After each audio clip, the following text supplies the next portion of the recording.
Let's go ahead and get started. At this time, it's my honor to introduce this evening's spotlight guest. I'd like to share a little bit about her with you.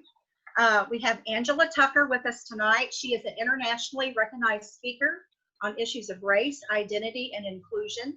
She was adopted from foster care and adopted by white parents. At the age of 26, she found her biological parents, which she shared publicly in Closure, a documentary that was available on Netflix, Hulu, and Amazon Prime. Angela also mentors transracially adopted youth through the Adopted Life, a company she founded in 2017. So welcome, Angela. Thank you. It's fun to see people that I recognize. I see quite a few folks. Where was Diego? I saw Diego and now I can't find him. He disappeared. Lori? I'm here. I can't see you, Angela. Hi, good to see you. Well, thank you for having me here. Hi.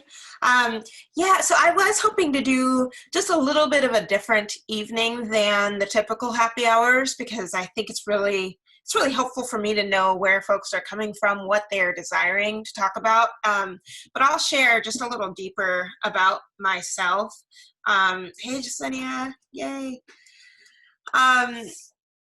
Like Marcie said, I am a transracial adoptee, and almost a decade now, I was featured in the documentary Closure, which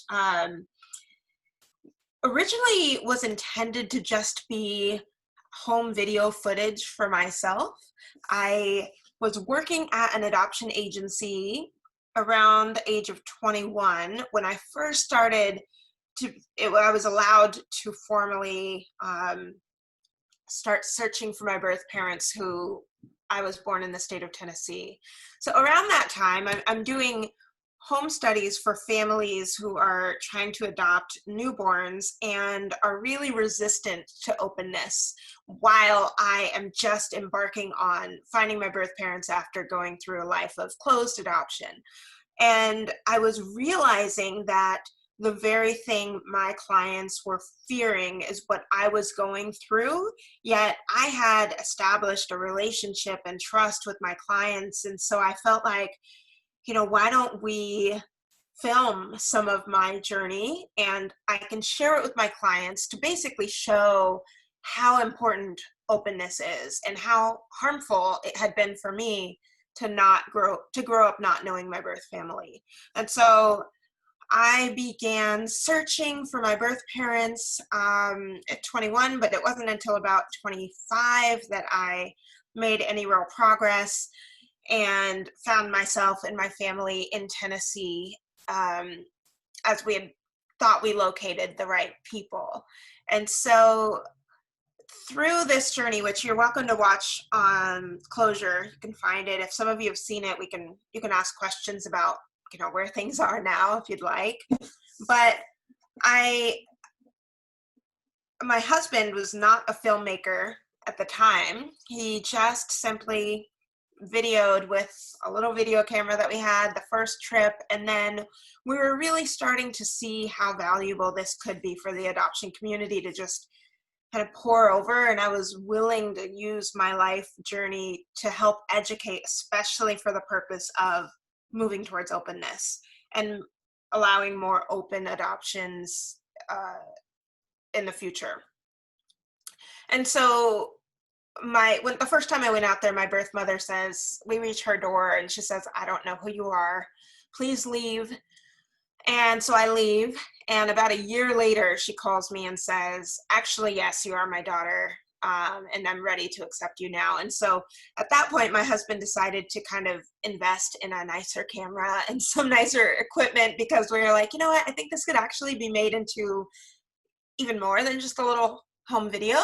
Let's make it a little bit nicer. And I had some friends who were musicians, and they were like, we'll try our hand at making a little soundtrack for your movie if you'd like. And we're like, sure, okay. So just virtually no budget.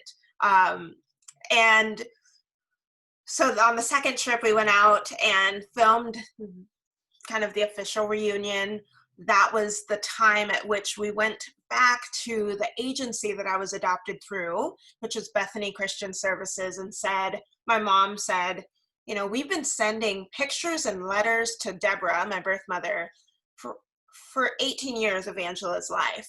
Where are they? Where are those photos and letters? They were intended for her. They went to their file cabinet, and lo and behold, there's 18 years worth of photos that should have been delivered to her. My birth mother, Deborah, was homeless for off and on for all that time, but she told us that she had actually, for a long time, lived in a car just down the street from the agency. And it's really frustrating because I know how much easier our relationship would be today had she been able to see me grow up through those photos. But today it's difficult to have a relationship, even though we all want one together, but she has a hard time seeing me as an adult. She's really stuck in that moment of trauma of right around my birth. And since it was just a black hole between then and when I found her, she didn't know where I went. She didn't know what family raised me. She didn't know anything. You're really not able to understand that growth. So even when I'm with her today, she'll be kind of looking for a baby. I'll be hanging out, like standing right next to her, and I can see her eyes looking for a black newborn baby, as though she's still searching for me, and I'm right there. So it's pretty infuriating. That experience actually has led me to create a program called Project Search and Reunion at a foster care agency where I work currently. So in addition to doing the Adopted Life, which is my private small business, I'm also the director of post-adoption services at Amara, which is a foster care agency in Seattle. One of the first big initiatives that I undertook was a result of me finding out that this agency had all of the photos and letters and just collecting dust. So I decided that through my agency, which has been around since 1923, that my staff would go through all files from 1950 to 2000 and look through every single file to make sure there is nothing in there that belongs to the adoptee. We're currently on a little bit of a hold because of COVID, and these files can't leave our office. And so I wanted to build the program in a way that other agencies could follow suit at a very low cost. Like, I knew that cost would be a barrier, and I still want to go all around the country to every single agency and say, I know that you're required to keep your files for 99 years, which is state law around most states. But why are we okay with them just sitting there collecting dust when there's material inside of it that isn't identifying? Because, the laws around every state are different, but we're not breaking the law by just reviewing what information is in there, getting it to the adoptee. So I have a team of about 20 volunteers, one part-time staff undertaking this initiative. We have a nationwide ethics committee because there are some sticky situations, essentially trying to understand if we can use best practices and the laws of today and apply them to things that happened in 1960. So for example, or not just that, but a lot of ethics quandaries around the fact that people are now in their 70s. So if we, for example, are going through a file and see that so-and-so was conceived through incest, but we felt it best to never let them know.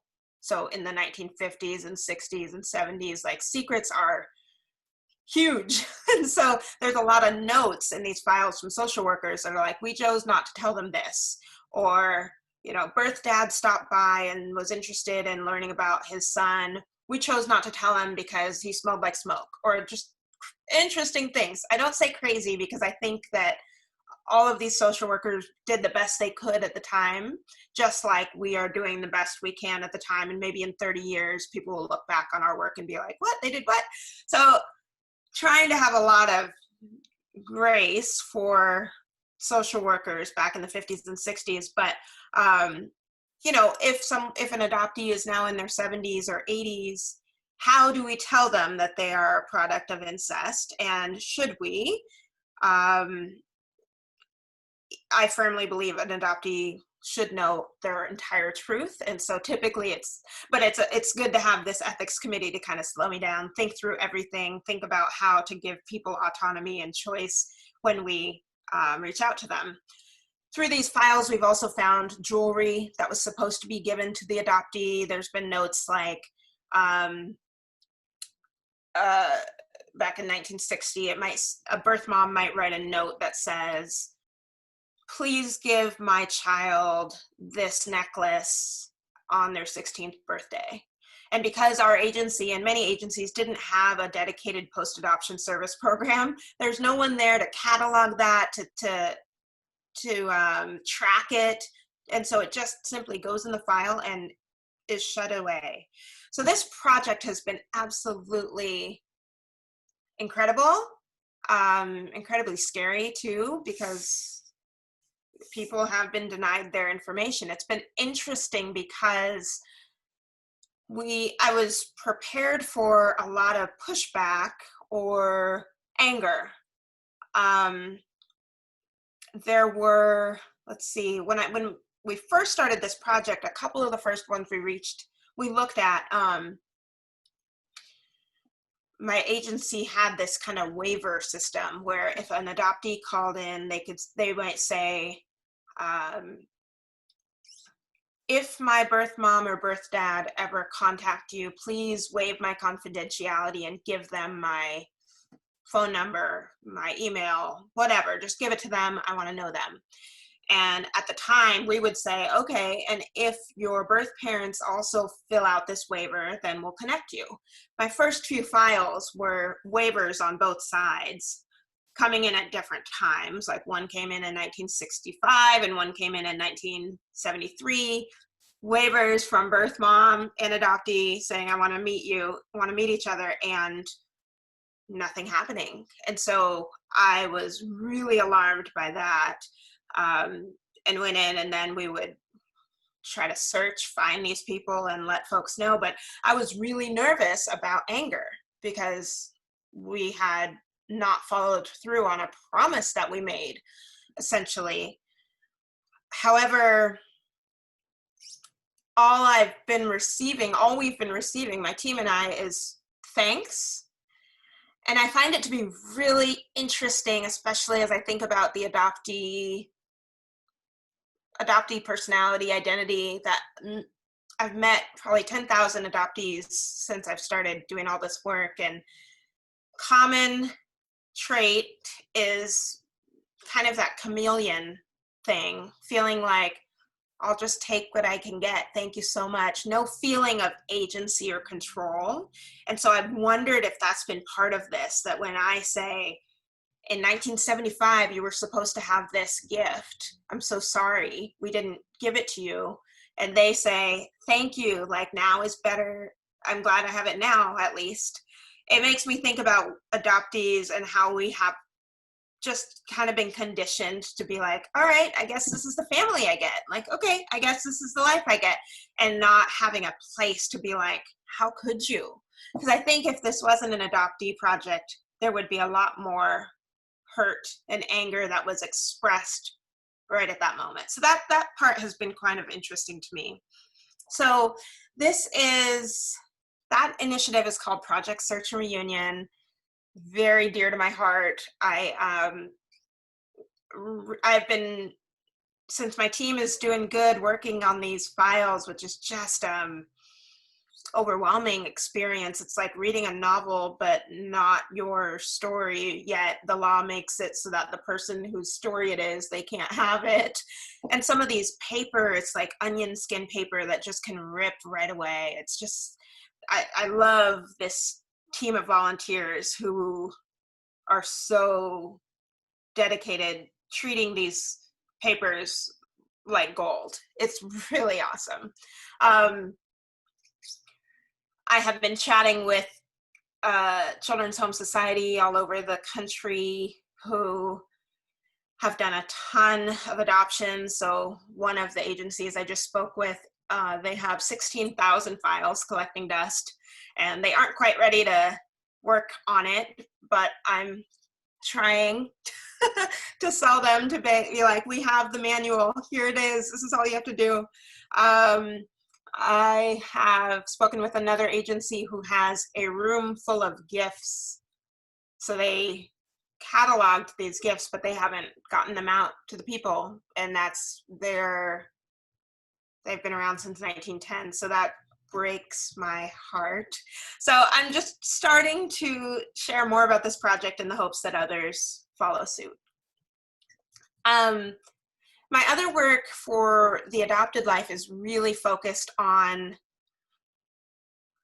and another piece on Project Search and Reunion. So many agencies claim to have lost files in a fire or a flood. This is a really common story that oftentimes isn't true.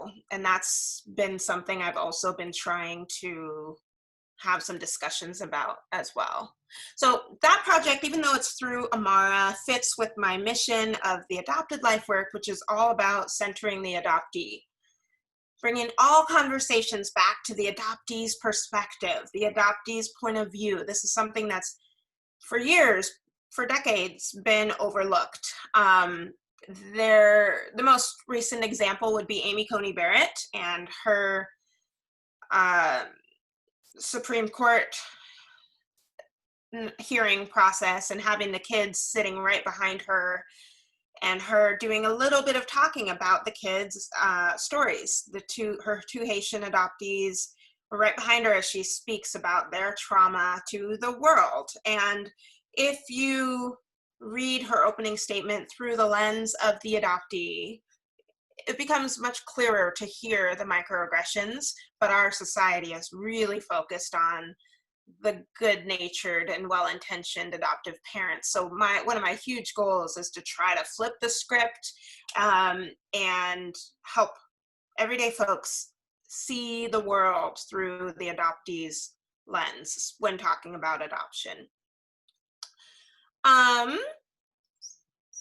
I would love to stop right now and allow for questions on anything that I just spoke about, and then I can move into another topic. But for now, I'd like to stop and just see who's in the room, what stuck out to you, and what else you might like answered. Yeah, Marilyn.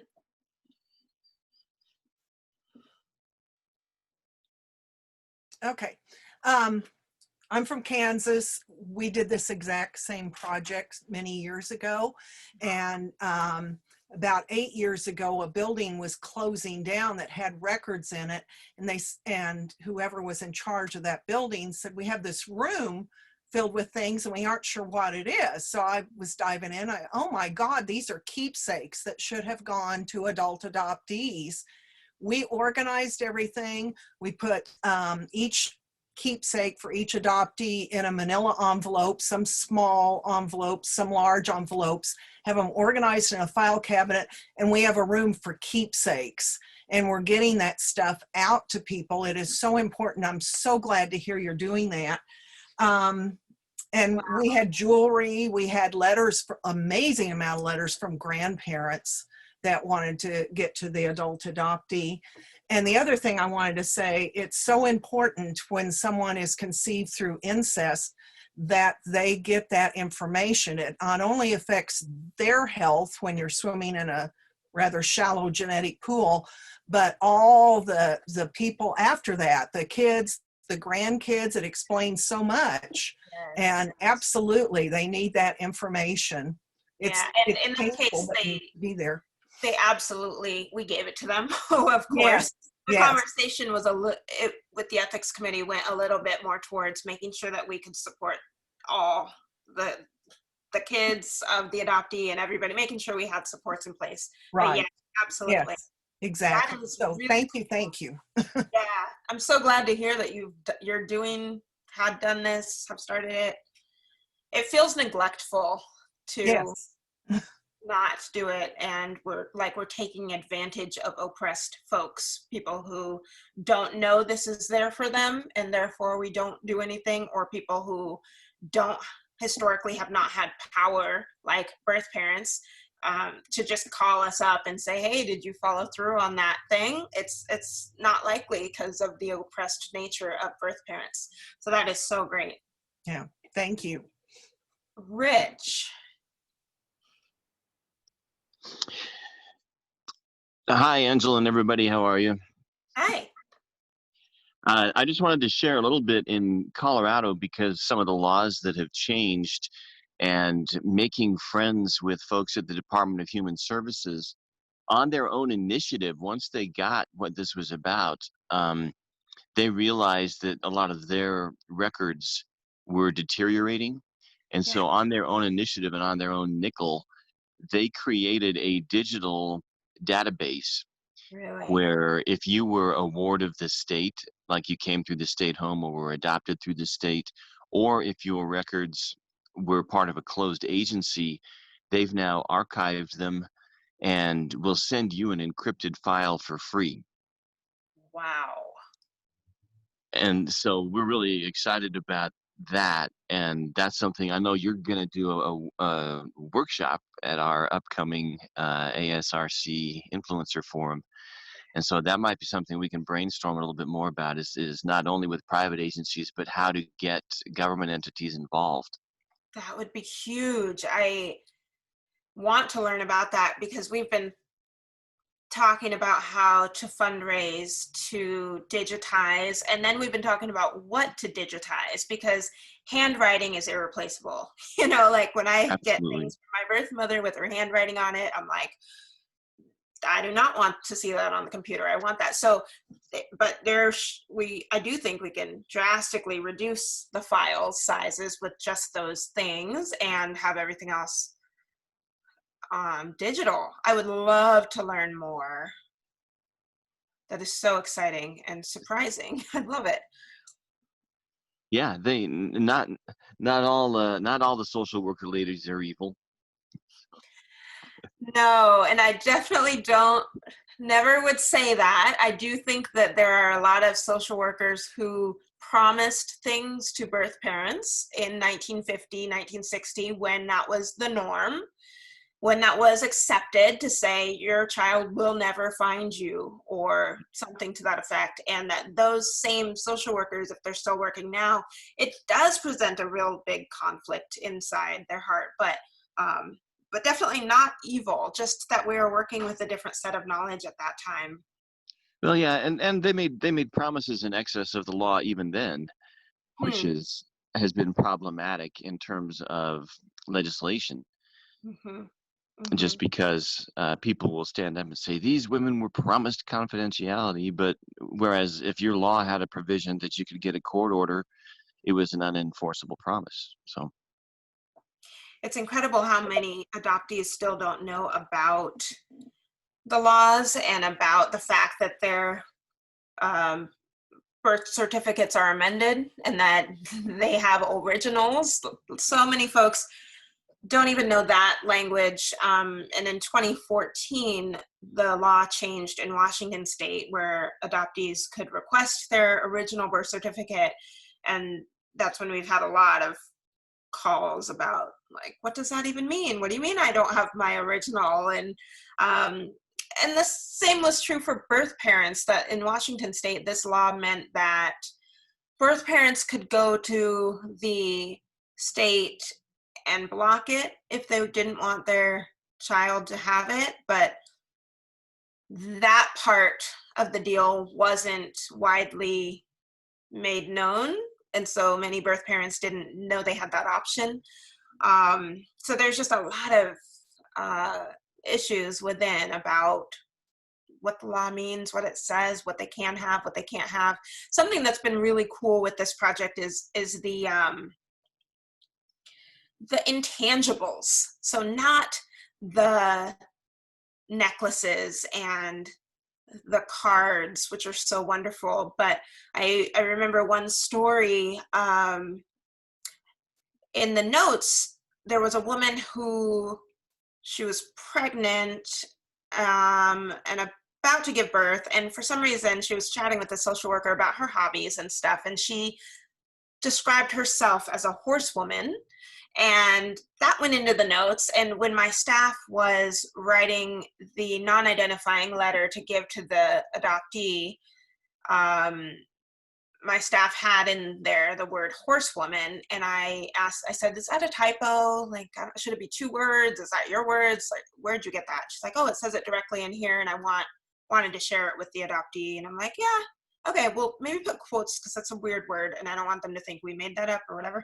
She's like, okay, not really understanding why I was making a big deal about it. She sent it to the adoptee, and the adoptee called us when she got it and said, oh my goodness, for when I was like 6 years old, I was obsessed with horses, and my adoptive parents weren't really big on horses, but when I was 10, they were like, she's so obsessed, let's move to a farm, get her a horse. And so they did that, and she just loved horses her whole life, but felt so strange and kind of silly, like, why am I so obsessed with this? And so for her, at the age of like 70 now, learning that her birth mother was this horsewoman just made her feel so completed. It was just the most beautiful thing. And so we have so many examples of that, things that the social workers wrote about birth parents that non-adoptees may think don't matter, but that for adoptees feels like we've been put back together again. So it's been pretty neat. Things that aren't genetic, and so that's been cool. Lori, go ahead. So I guess just comment, and I guess mostly comment, but I really appreciate you doing this because I wasn't aware when I searched for my birth family. And so I was born in Colorado, but was adopted by parents that were from Indiana. So I was raised in Indiana. And when I was 28, I searched back before, when it was still closed record adoptions in pretty much every state, back in the 90s, and long distance. And I'll just say I was lucky. And normally that search, and this is before internet. It was 1992, before internet, before cell phones, before computer. I did it with a landline corded phone and calling the library in Boulder, and managed to get my birth announcement, and managed to find my birth father. Unfortunately, my birth mother was already deceased. And then it just, I don't know, it was just a few years ago that Colorado changed their laws. And now I have a copy of my original birth certificate with an obnoxious stamp on it that says can't be used for identification, of course, because it has my original name. Yes. and my original parents, which anyway, I went around, I didn't break any laws, but I went around about the system like you had to back then. And I was never aware of any like keepsakes with the social workers because I didn't go that route. I managed to find my birth father and grandmother, eventually my mother's side of the family as well, a half brother and aunt, eventually later. And normally that kind of search took 2 to 20 years back then. I managed to find in 3 weeks, and I honestly didn't know what I was doing. Mm-hmm. And it was, talk about low budget, very low budget. They literally, the library in Boulder literally snail mailed my birth announcement, and the newspaper snail mailed. I had discovered that a grandfather had passed, and so the obit had, that's how I found my birth father. So survivors. Mm-hmm. So I wasn't aware of, keepsake stuff with the social workers or the adoption agency. I didn't make my connections that route. but I guess I didn't need it, you know. But when I finally, just about a year ago, before I moved back to Indiana, I lived in Colorado for a few years.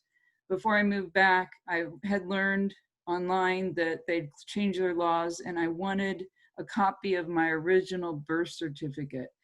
And I already knew all the information, but you know, but I was really disappointed with with that obnoxious stamp on there, not to be used for identifying information. It's like, I really want to read this.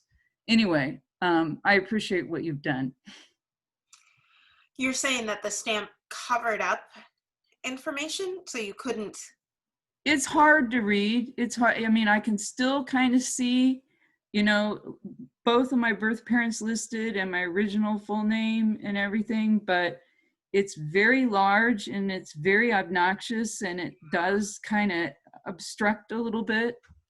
It's just irritating that, as we all know, as adult adoptees, it's like, no matter what age you become, you're still viewed by the system as a child. Yes. And both birth parents and adult adoptees, they think they're protecting us when they're not.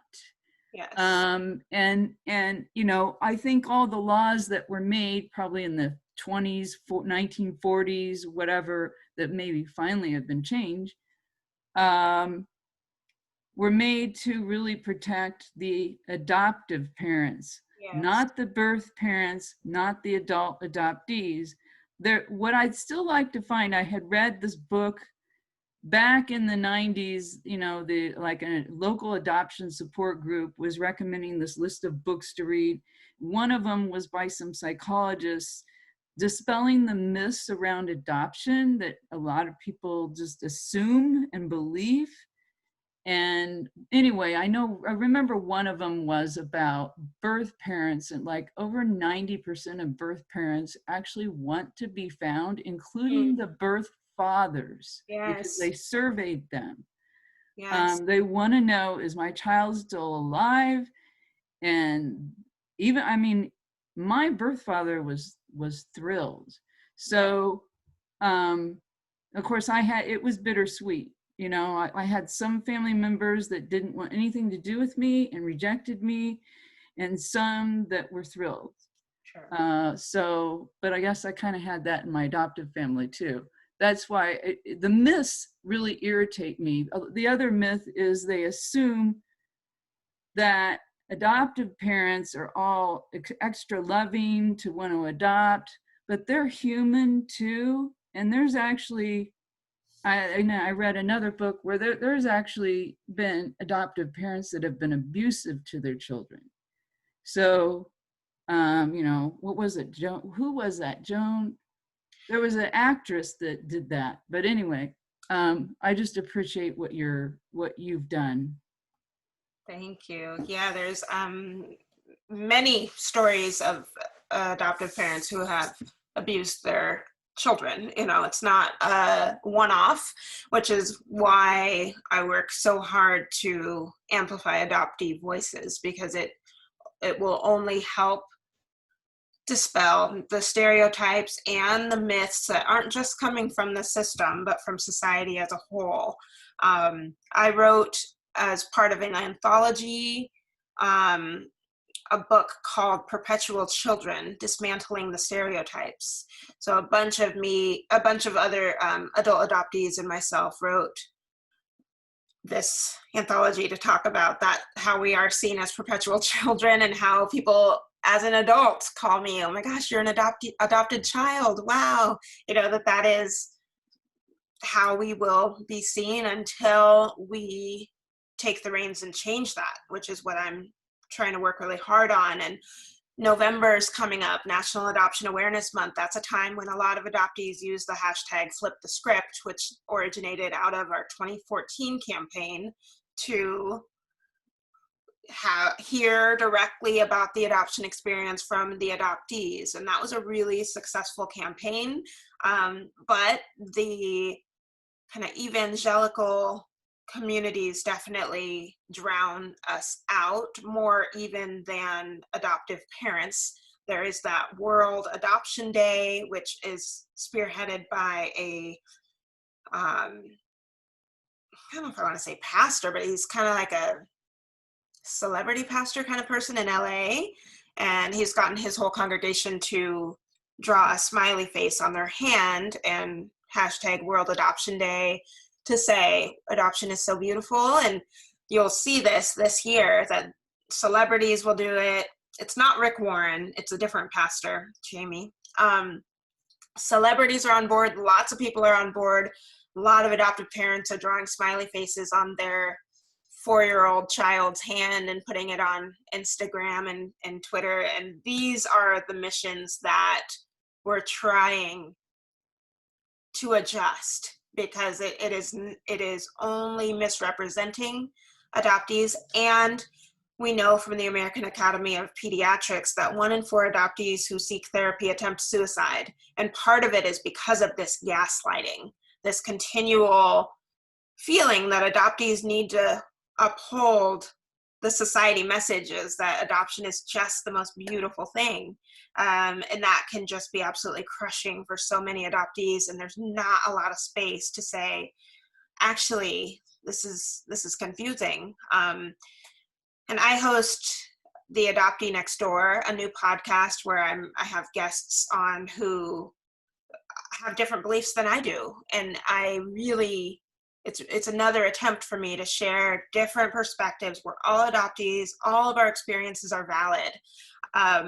I also created the Adopted Life episode series where I interviewed transracially adopted teens and tweens in New York, LA, and DC. And through a myriad of kind of steps that I took with these youth around ethical story sharing and helping them understand that they didn't have to share everything, they could they were in control. Through that experience, we have these 3 episodes where these transracially adopted teens are talking about their story with me in ways that felt uplifting, empowering to them, and provide more resources and information that is available at no cost to all. And that's been a really awesome initiative. However, I still get comments and feedback from folks who watch the videos and say, I wonder what their parents think about this. I wonder what their parents think about what the kids said here. Which again, every time I get that, it just reinforces how deep the societal perception of adoption is. When Closure was out, this was a common thing that I would go do Q&As, and my mom would come with me sometimes, or my dad, and we'd be touring the country. And a lot of people would come up to them afterwards and be like, are you okay with your daughter speaking like this? How do you feel? Is it okay? And my parents were like, oh my goodness, we're absolutely supportive of Angela speaking her mind. Like, their outlook was more so that they wanted to raise their kids to have their own opinions. But so many adoptees are raised to kind of forcefully assimilate, not just to US kind of standards, but also to that family's norms, and essentially become like being owned by their adoptive parents. And that's one place where I'm really grateful that my parents deviate from that they didn't ever feel like they controlled any of us. They were just raising us. And so that's allowed me to speak aloud. But all of the other adoptees who haven't spoken out talk about this pressure being so great. I currently host an adoptee lounge where once a month adoptees come virtually to my support group type thing, and it gives me the most joy every month. I love it. And I also host it with youth, but with adult adoptees especially, it's just this safe space where adoptees over and over talk about how they finally feel like there's the space to say things that they've never really been able to say anywhere else. And that feels really exciting. It's beautiful. I know that it's helpful service to have this adoptee lounge, but it also tells me so much about how much internal pain there is for adoptees who feel silenced at every turn. What other questions do people have? I appreciate that. You hit on a lot of things. Essentially, our society, it's all geared, it seems like, towards the adoptive parents and how they're so wonderful and how they're supposed to raise the adopted child, not from the perspective of either the adult adoptee or the birth parents. And there's, again, all these myths that it's a case-by-case. Every adoption is a case-by-case basis, but at least in my generation, they assumed, oh, you're a bastard. Can I just be blunt?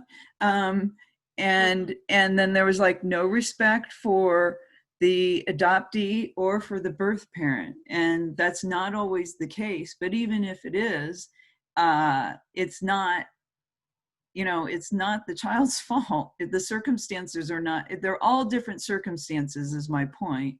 And I guess adoptive parents, some are good, some are bad. The same thing with birth parents. They're not all, I don't know. I just hate the stereotypes of our society. Adoptees never become, we're always like children, treated like children, and we can't speak our mind, and there's no respect for birth parents. And I know after I found in Colorado, of course, since I was born in Colorado, so I was dealing with Colorado laws, but in the mid-90s, Indiana was thinking about changing their adoption laws to become more open. And I fought that. I mean, I fought for that. I called like every congressman, I didn't care on which side of the aisle, I called all of them and encouraged them, hey, this is a bipartisan issue and we do need to change our laws. Mm-hmm. Mm-hmm. I try really hard through my work of the adopted life not to get into, good, bad binary, like good adoptive parent, bad adoptive, it feels irrelevant. The most relevant piece is that adoptees' truths aren't seen as valid. No matter if your parents had difficulty raising you or not, that's totally besides the point, because they don't necessarily need to know that fact, especially when you're a 30, 50-year-old adoptee. That how your parents raised you really doesn't have any bearing on what your lived experience and truth is as an adoptee. So that's really where I try to stick to, and sharing that message that their truth is valid. End of story. Diego, do you want to share about DC? What would you like me to share? Just what you wrote, perhaps. Oh, yeah, there's an article put out by somebody at the State Department this week about the group of us international adoptees that went to DC last week for the symposium. For those that were on here earlier in the summer, Reshma was on and talked about our participation in that. And a lot of us, this was the first time that international adoptees were invited to this symposium that's put on by the State Department, and it was in the interest of trying to bridge the gap between agencies and NGOs and all that stuff, to kind of talk about how they were going to proceed with adoptions, international adoptions. And international adoptions, for those who don't know, have decreased precipitously over the last 10 years. At the height, there was probably, 27,000. This last year, it's dropped down to 3,000. And the State Department is freaking out about it. When we were there with them, basically the end message was, we need to increase international adoptions. And what are we going to do to make this happen? And our message was more about family preservation and how can we help and assist families in these adopting countries, and education and resources and all that kind of stuff. And they didn't like our message. And this guy put his op-ed out this past week, basically saying, we are going to do everything we can to make international adoption, what I call the industry, thrive again. And I just think that the appointment of Amy Comey Barrett is just an absolute, just a softball to them and what will happen, and advocating for all that stuff. So kind of where we're at.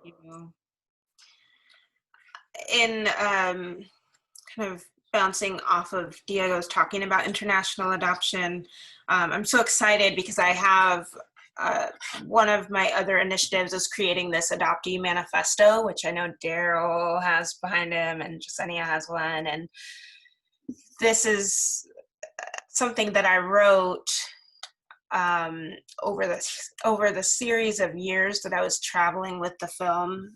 And every time someone would say something like, Angela, you can't do this, you know, you can't possibly love your adoptive parents and your birth parents and your foster parents, like, or, you know, every time someone would say, you can't, I would write it down in my notebook, and after I don't know how many years it's been, I figured out I wanted to create it in the positive and the affirmative. So I rewrote every statement that people had said I couldn't do in the affirmative to be an empowering manifesto for adoptees. And I can read it aloud, but I wrote, we can love more than one set of parents. Relationships with our birth parents, foster parents, and our adoptive parents are not mutually exclusive. We have the right to own our original birth certificate. Curiosity about our roots is innate. We need access to our family medical history. The pre-verbal memories we have with our first family are real. Postnatal culture shock exists. It's okay to feel a mixture of gratitude and loss. We are not alone. We have each other.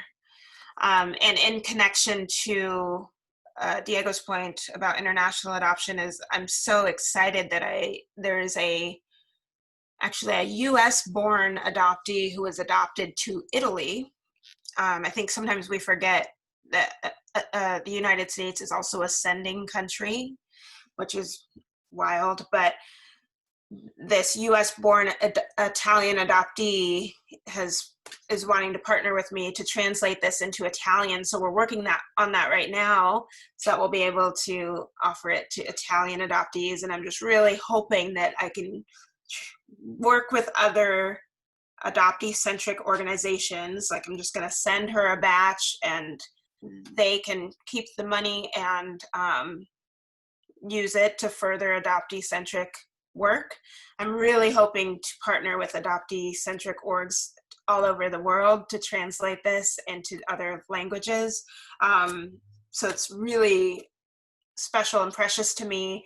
And of course, it doesn't get to a lot of the systemic issues, but at the very least, it can tell adoptees that we're not alone, which I think is something that is desperately needed for all of us. I see Erica's hand raised. Hi, everyone. Hi, Marcie. Okay, so I have my video off, but I'm going to turn it on. I am actually in my car, guys. It is such an amazing thing to kind of see everybody come together. And so I just wanted to say this I'm actually with my family. I don't even like using adopted because they are my family. You know what I mean? And to be honest with you, some of the trauma happened with them. And so when we're developing these particular things in this spring, just know that, like, it takes time. You know, it really, there are a lot of stigmas that come into play. It's just particular being adopted. But I learned that I learned that we're bigger than just adoption. And I didn't learn that until like I was in my master's program, and my instructor said, hey, you know, because all my papers would be about adoption, adoption, adoption, adoption, because that's what's near and dear to my heart. That's the root. But there are roots that come out of that. And so she said, Erica, you are bigger than a box, you know? And so I just kind of want to, like, you know, say this particularly to all of us, like, it takes time to develop these particular things. You know, when we're going through some of the things with our families, whether it's biological, adoptive, foster, anything, you know, we have to learn how to really release those things that we can't control.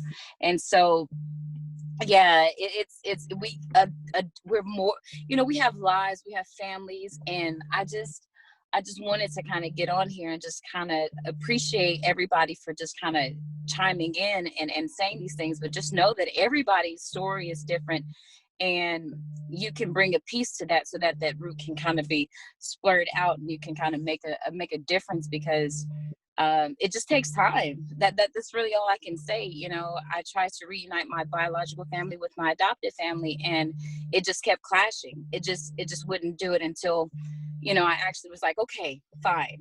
And long and behold, you know, me being a transracial adoptee and everything, and my grandmother came to my graduation. It was so uncomfortable, but I did it. So just, you know, guys, keep safe, you know, we got this. We're a community. And my mom's actually about to get in the car right now. We're celebrating my father's 80th birthday, so I came home to celebrate. So yay! So guys, you are amazing. Angela, thank you so much. I see Marcie, and I'll bring my my calm down bottle next time. I promise. Thanks, Erica. What else does anyone want to say before we wrap up?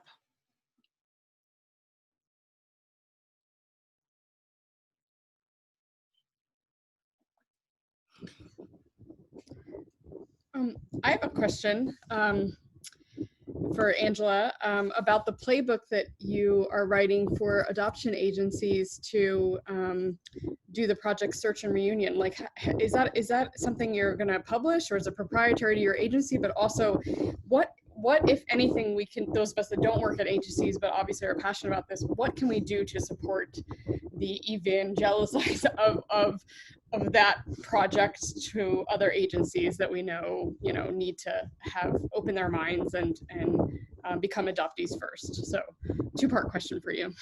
Cool. Thank you. Yes, the playbook is absolutely shareable. I don't have it out on our website, so I like to have a little bit more control over it at the moment. But to any adoption agency that is interested in learning about how we set this up, rolled it out, how much it costs, how we've tried to keep the cost down, all of our forms that require confidentiality for our volunteers, like, we want to make it literally as easy as possible for other people to be like, all right, we can do it, you know? So all of that, and including my my right hand, a woman who is leading this whole charge under me, she's also available to chat with whomever wants to get it going, get it started. So just literally as simple as reaching out. And I think people who don't work at agencies like have actually a lot more power than you think, because agencies, sometimes we're just working like with our head down and doing the same thing over and over and over again for years and decades. That's why things don't change. And so coming back to the agency you were adopted through and demanding that you are still seen and treated as a client, because you are, and many adoption agencies write on their website, we understand adoption is a lifelong journey.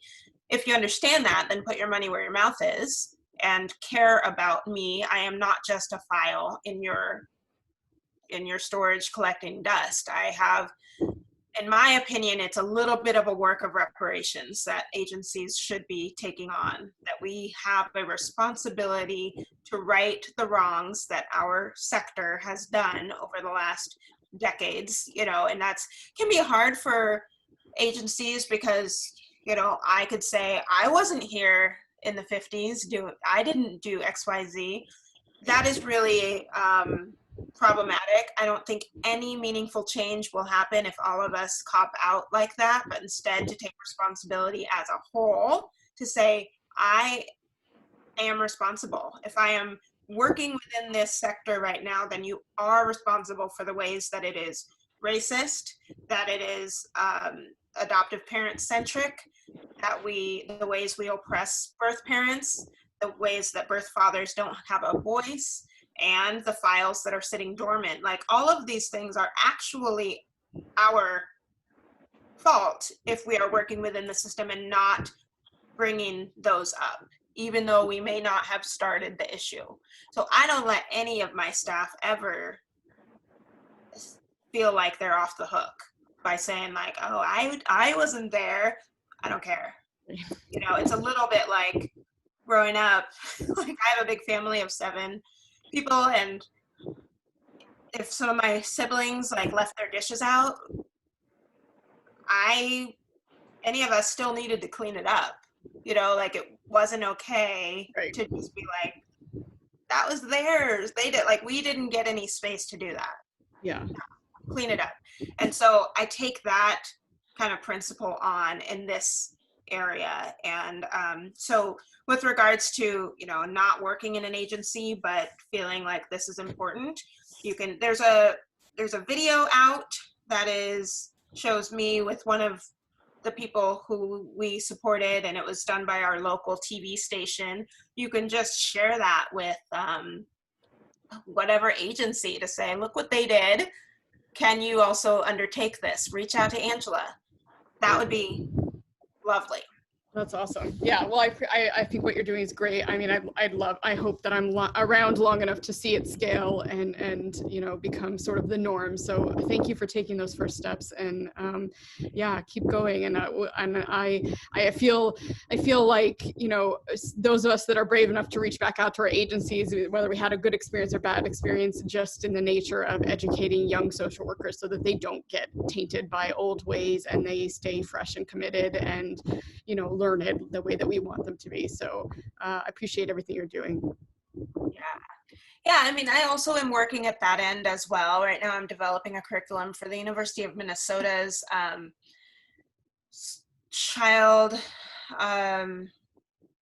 the Center for Advanced Studies in Child Welfare, and they have a permanency and adoption certificate program, and it's for therapists, although they've widened it a little bit, but for therapists to become adoption competent.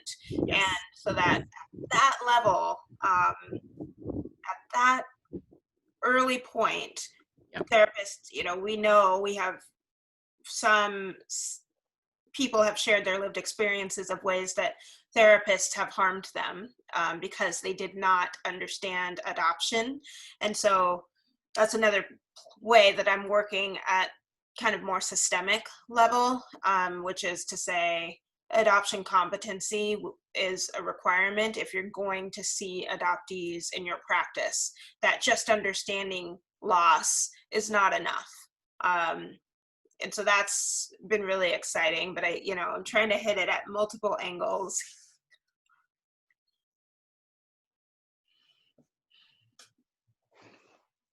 I'd like to say something, Angela. It's Marcie. Yeah. Purcell. I just want to say kudos to people who have gone up against agencies. It's daunting.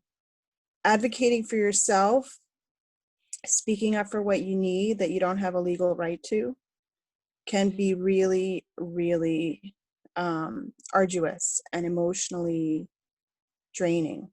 Yes. And so I just kind of wanted to give a shout out to the adoptees who've gone through that process, regardless of your results. Like it is huge and needs to be acknowledged that begging for your own information is humiliating. Yeah, it is humiliating, and that's where support systems are so essential. I've been having a little bit of a difficult week in regards to adoption. And, you know, I'm fully immersed in this work, and it is simultaneously triggering and in some ways, at some points, my brain wonders, am I being like a martyr? Like, am I allowing myself to be put in places that are really harmful and hurtful for the sake of the betterment of the future of adoptees? And that is heavy.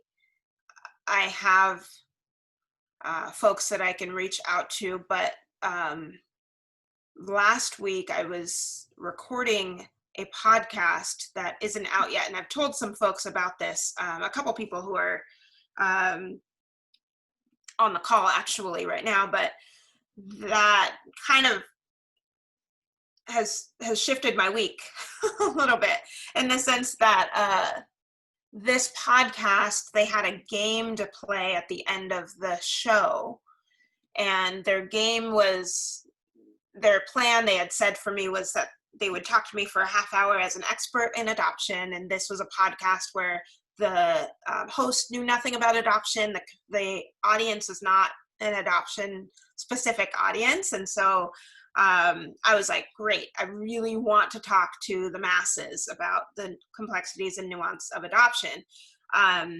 And so we spoke for about half an hour about adoption, and that was great. And then they said, okay, now we're going to get to the game portion, which upon it first being described was a game, they said, where we're just going to ask you some hypothetical questions. We do this with all of our guests, and we kind of just end the podcast with this fun game. It seemed very much not related to adoption. So I was like, oh, sure, I'll play your game on your podcast. And the first question was, you are at your partner's parents' house and you're rummaging around looking for super glue, and you open desk drawers and all these different drawers, and you stumble upon this paperwork that says that your partner is adopted, but they had never told you they're adopted. Do you tell them or not? Do you lie or tell the truth? I was like, I hope you know my answer. I've just talked to you for 30 minutes about how important honesty is within adoption. And they were kind of laughing about it. Like, wow, that's a crazy, funny story. Like, oh my goodness, what a hypothetical. And then they asked me another question saying something similar. And I had to end it. And it's really hard when you're in the position of being on someone else's show, someone else's platform, to stand up for yourself. So this is kind of what I'm getting to when whoever was just speaking talked about like how hard it is to stand up against power.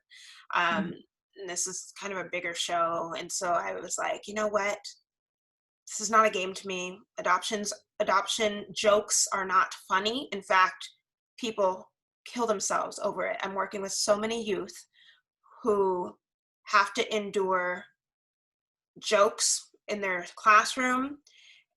All of your hypotheticals are my community's realities, and I cannot participate in this.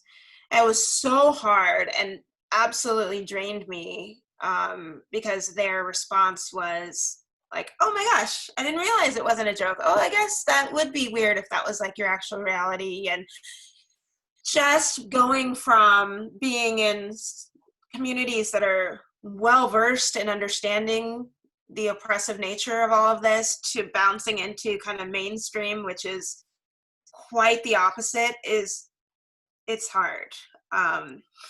Because I can totally relate to that story. And part, I was in a professional training, and they threw out this exercise. Everything else was super intense and deep, and it was just a lot. And then they were like, okay, we're going to wrap it up with this fun exercise. And it was like, this should be super easy. And it was like these, what they considered fluff questions. And they were, what is your ethnicity? And something else like that adoptees wouldn't know, where were you born? I don't know. They were just like all these identity questions. And I was like, inside, I was just flipping out.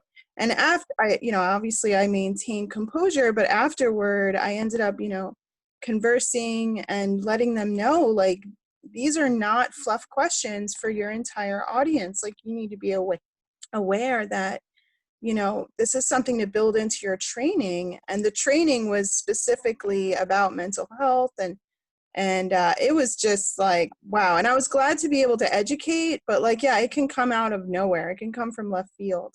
Marcie, I think the thing you just said, like, obviously I maintained composure, is the issue. It was That hard. It was actually- hard to maintain composure. I'll tell you what. Well, I think it's inappropriate and that we shouldn't have to, and that it actually hurts us when we do. Suppressing that sort of emotion is actually what is killing us inside. I'm not saying that it's easy to do the opposite, but it's the fact that it's not acceptable for us to emote, to act out, as many parents say. Well, I let them know.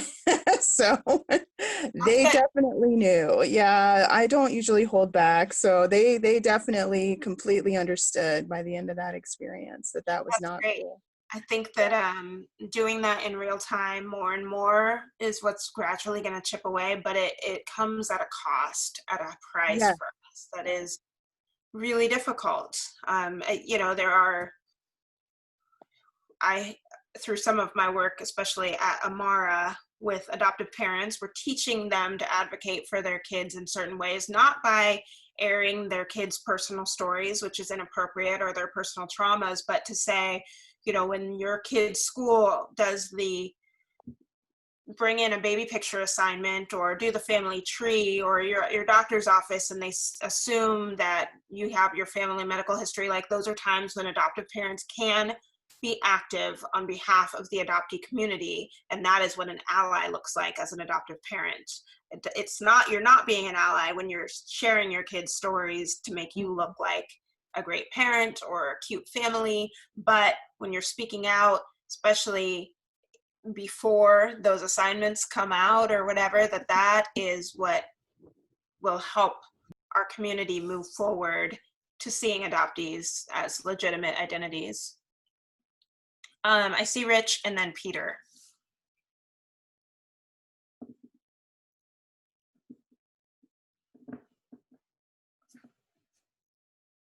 Rich raised his hand. I don't know. Thanks, had to unmute.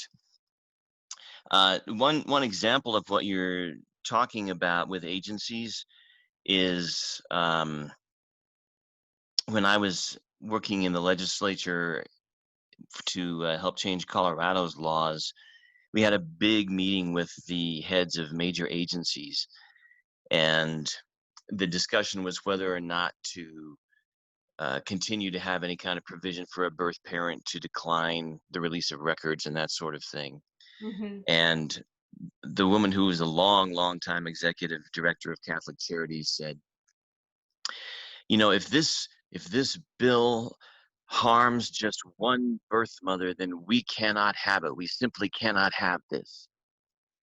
And I said, well, based on your own logic, then you all need to close your doors until you can promise me that not one single child who you place will be molested or abused or kill themselves because they don't know who they are. Yes. Yes. And the room got real quiet. Yes. Good. That's beautiful. Peter, did you want to say something?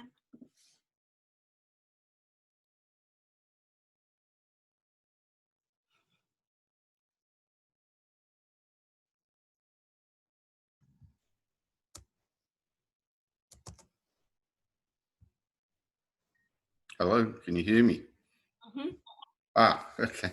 Oh, I actually forgot what I was going to say because I was listening to Rich, and then Rich, I had a little bit of banter in the chat there, but I really am in awe of some of the stuff that Rich talks about in relation to getting through government departments and stuff, and and taking the emotion out of it, which I find very hard to do. I guess I want to say that it just amazes me in the adoption community and in our own group here in Australia, that the amount of knowledgeable people we have. You know, they say surround yourself with smart people, and this adoption community is full of smart people, and that just encourages me. What you've been doing it, Angela. It's hard from my side of the world because I know it's so different in America that what we take for granted here in Australia, you're still fighting for. You know, Mm-hmm. and it hurts me when I hear things about 99-year closures and that sort of stuff. It's just abhorrent to me. But yeah, I just want to thank everyone that yourself for being here and talking, and just for all you smart people, keep fighting. Thank you. I agree. I think we have a really incredible adoptee community. I do think that because of our identity as adoptees, it's in some ways what's responsible for our, not intellect, but our insights and the way we see the world. Knowing that your family can be split up from day one is something that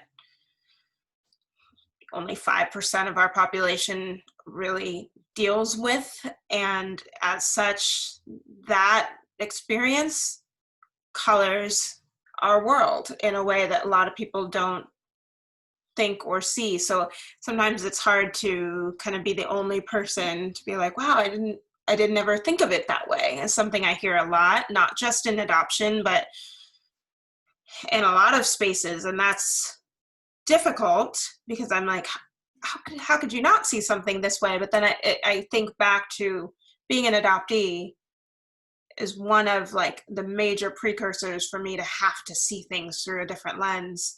And I don't think that's often recognized as a positive trait. So I just think we are a bright crew, and some of it comes because of trauma, unfortunately.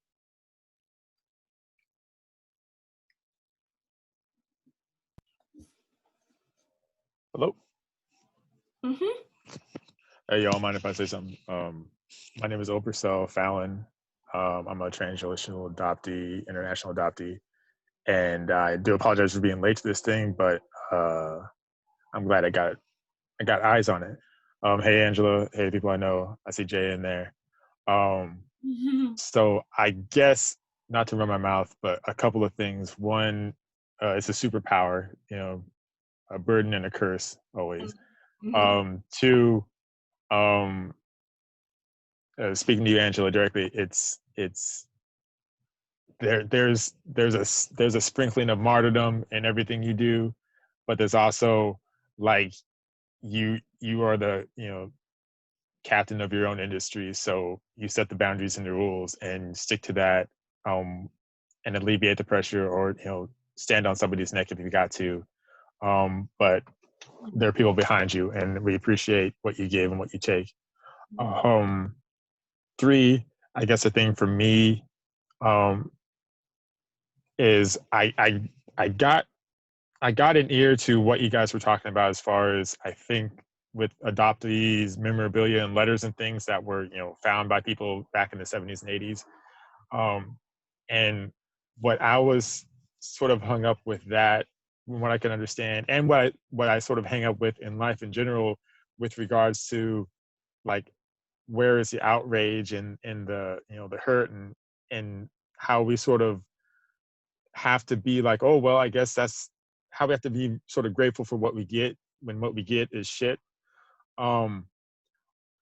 Where, with regards to that stuff, with regards to resources, with regards to society even giving the adoptee point of view forethought in anything, where else, if internally, do we put that sort of angst, with regards to like the history of it? Like, with the example of that you gave, like, I can't yell at this agency for losing my adoptee memorabilia 20 years ago, it doesn't do anything except, you know, burn me from the inside. And everybody puts their hands up like, well, hey, at least you have this.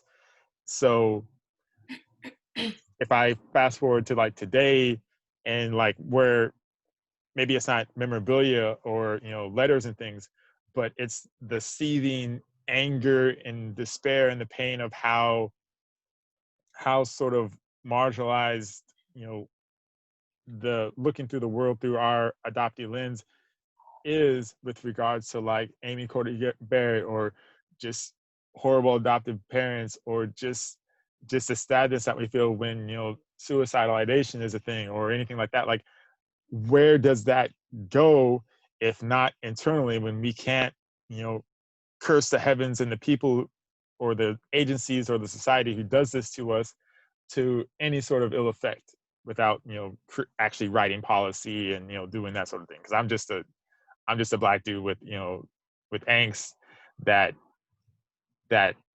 doesn't necessarily have any place to direct that except, you know, at myself. And then I guess on the silver lining side, being able to, you know, side eye and nod and give the dap to other fellow adoptees who are also looking at things sideways because we're seeing it from an angle that's like, oh yeah, that's messed up. Did you see that was messed up? Yeah, that's messed up. I mean, And the fourth and final thing. Silversal, there's power in that. There's power when you speak up in the adoptee lounges, and I don't know how much you hear, but I get emails from other adoptees who are like, Oversal spoke something that I have felt my whole life but never had the words to articulate. Like, even if your goal is not met, like, I want my information and this agency lost it. Like, I'm so frustrated. Articulating that to the thousands of other people who've had that same experience actually is saving lives, I believe.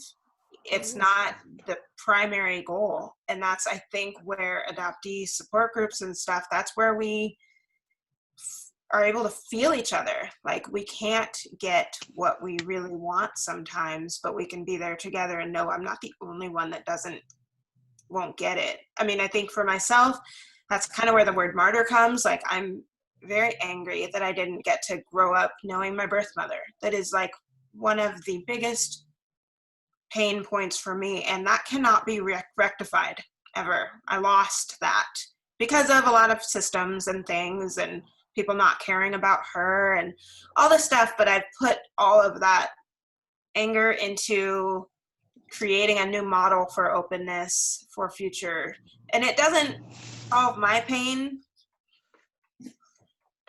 I don't know. I cut you off a little bit, but that's like I have felt like I've had to funnel these feelings into a different bucket, and it's not quite meeting the need that I really, really want, but it actually is helping the system forward. For people who I wish would come to the agency and be like, I'm so angry that you didn't do this 20 years ago, that you're only now coming to me with XYZ.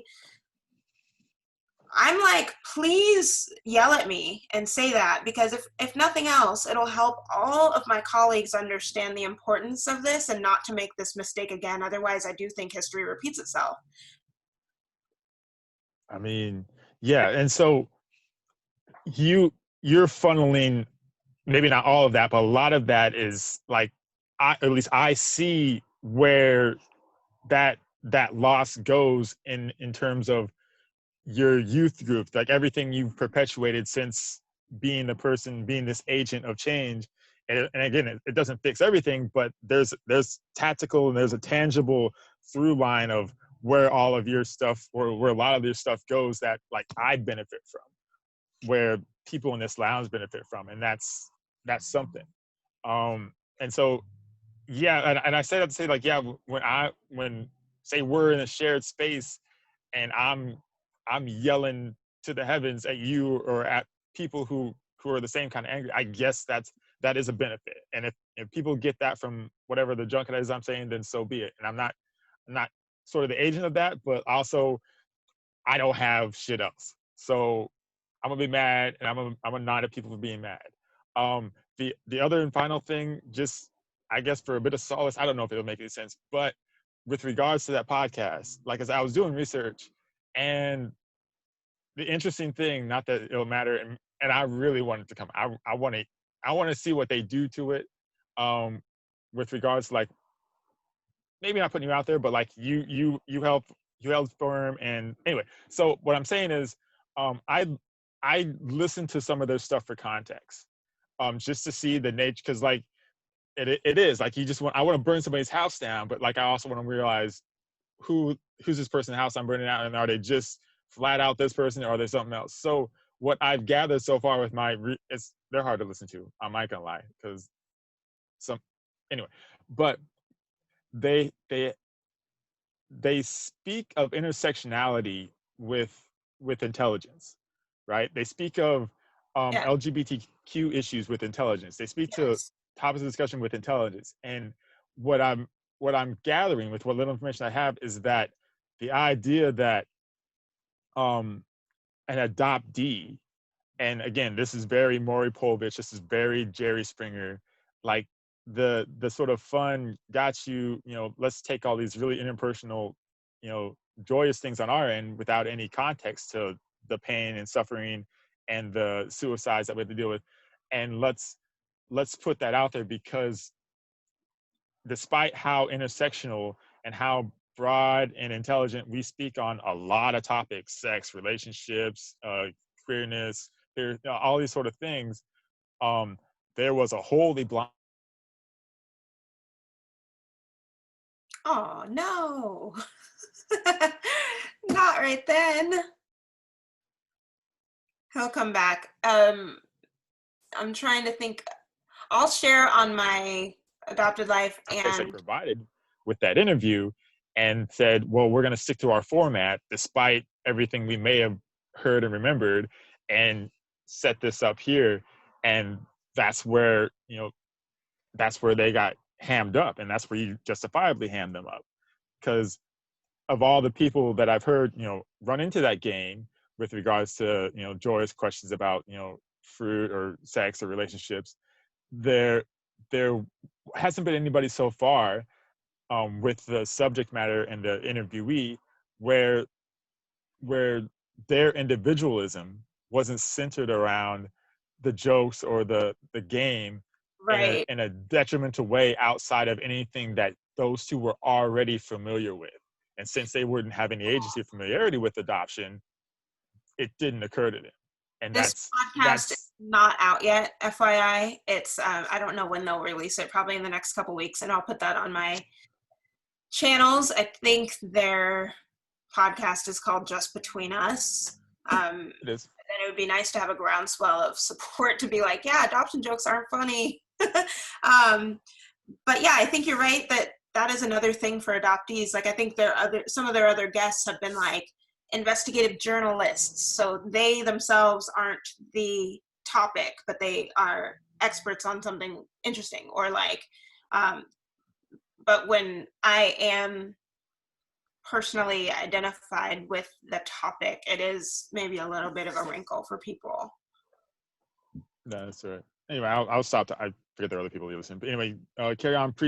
Always good seeing you. Look out for the next live, and you got folks in your corner when shit gets as it is, like this week or last week or just tomorrow. So that's it. Hand it over to Marcie. Great, thank you, Angela. Yeah, it's past that time, and we always hate to end the show, because it seems like we really start to pick up momentum at the end with a lot of good questions, and I hate that. But we can always carry these conversations offline. But again, Angela, we'd like to thank you again for joining us this evening. It's been wonderful to have you here. I've been anxious to meet you for quite some time. We hope to see you back, but we will be putting out Angela's contact information for those of you that don't know her. And this Jennifer will upload the recording and get it out. I really do appreciate all the work that you've done in the adoption community. I've made a lot of notes here, and there's some things I'd like to talk to you about personally, but I know everybody would like to hop off of here now. So we appreciate everybody being on tonight. We're probably going to cut this a little bit short since we are past 8:30. Pam, if you just want to real quick slide in really quick with our guest next week. And this is the rest of October, gang. So we're going to hear Jeff Hancock next week sharing his story. And then on the 30th, we will have Dr. Joyce McGuire-Papo. Thank you so much for having me. So you're quite welcome. Everybody mark your calendars. And for those of you that joined us for the very first time tonight, we hope you'll come back and join us again.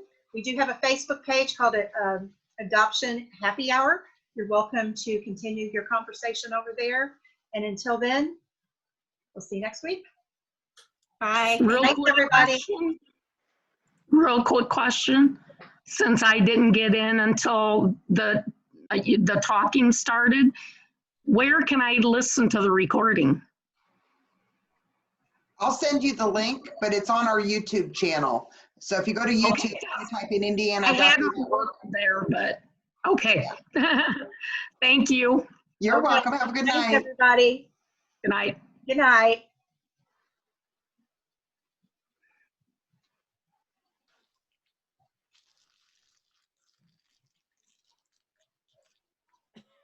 Did Angela already hop off?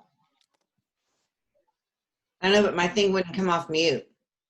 That's okay. I was worried because we were running out of time. I mean, you were like, I'm like, it won't come off mute. I love Rich's picture tonight. Rich is David Quint. I know. Well, I'm like, well, keep on going, Marcie. I won't even try. I'll just sit here. You didn't even give me a chance. I was like, well, just keep on talking. I'll just sit here. Okay, she must have already hopped off. I was like, I can't get it off mute. It won't go off. And I was trying to ask you a question, and you put me on mute earlier. I just lost her. Okay. All righty. Well, I was going to say something to Lori, but she hopped off. Okay. Anyway, that was really good stuff. We need to do that in Indiana. What? Project Search and Reunion. Yeah. We're gonna have to support that. I don't think that we cannot do that. Absolutely. I mean, there's stuff, I know there was stuff that I put in my son's file for him. He never got it. I mean, he was told his dad and I were killed. How would, but there's all the different agencies. How on earth would we get them to? Well, we need to have a conversation with Angela to see how she started that whole thing. Yeah. But she did mention that she had a group of volunteers. So, you know, maybe if we, I don't know. I think that's really great though. That's really great. But anywho. I mean, that was just amazing that the stuff she was saying they found in the files. It's just pretty cool. Well, I spent my entire beginning of the whole thing, and I was trying to say something to Jennifer, and Marcie put me on mute. Marcie, I was dealing with people. I had two people that couldn't get in. They sent me what they were sending. They were going to the wrong date on their calendar or something, because that was an invite from weeks ago. Well, she had her email. She showed me it. It was the right email. She couldn't get in. People just, I'm telling you, Pam, they're just not, either they're not paying attention, because like I said, if it works for one person, it's going to work for everybody.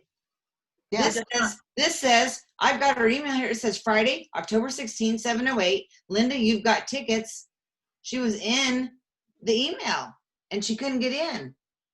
So I don't understand it. She's using she's logged into Eventbrite in a different email, or there's something. I don't know. I have no idea. So I gave them I said, go to Zoom, put this in, they were right in. I think sometimes what they do is they go to our page and maybe they click on one of the older meetings. Maybe they do that. But I don't know, but she wasn't. She was in October 16th with that email. That's where I told her to go. and she clicked on it and it said, you are not allowed in this event or Yeah. whatever. It's still user error because that email is set up one time and everybody gets the exact same email. So if anybody got in, it's not the problem with the email, it's a problem with her. Well, and I'm sitting here going, I don't know. But what's funny is every time she has a different problem. It's something else. It's not the same problem each time. Where there's smoke, there is fire. I don't know. I don't know what to tell you. When it's a pattern, when you see it as a pattern. Yeah, but you know what though? Lynn has problems getting in. You know, she wasn't on tonight either. We give her a pass. Lynn Grubb. We'll give Lynn a pass. Yeah. You know, they're it's weird because I mean, there were some people, I don't even know how many people we had on tonight. Oh, I just write it down. 43 was the highest I thought. Yeah. Okay, that woman who kept going on and on, I was going to blow my head open. Lori? Yes. I mean, that's why we don't let one person talk though, you know? This was her first time here. Yes, and she doesn't know you don't just go talk. Did you see that Pete and Rich were going back and forth? Yeah. A lot of dialogue in the chat bar. Really good dialogue tonight. Yeah. Well, yeah. Really good stuff. Mm-hmm. Really good stuff, guys. Yeah. Well, I'm going. Bye. You go by. I'm going to go by. It's supper time. Yep. Yeah. Enjoy your cheeky. I'll see you bright and early in the morning. Yeah. I hope I remember. What are we wearing? I don't know. Only from the waist up. So, yeah. Somebody better text me in the morning and remind me because I got kids here. So. Okay. I'm going to get up. I'll be up with coffee. That's all I can promise. Yeah. I'll call you at 6. Okay. All right. Well, I'll be up. I just got to remember to sign on. She's only going to send the reminder out at 8:50. That's what kills me. I mean, but hell, I don't check my email anyway. So. Well, I don't think she can for the platform she's using. Yeah, I just think that's so weird. I mean, not against her. I mean, I just think it's so strange. I mean, I always wanted my stuff, you know. Yeah, and if you don't do it in the 10 minutes, you can't get in. You can't. It'll shut you off and make you start all over again. Well, somebody better remind me because I may forget. All right, I'm gonna go. All right, guys. Thank you. All right. And Have a good night. See you bright and early. Good night. Okay, bye. Bye, everybody.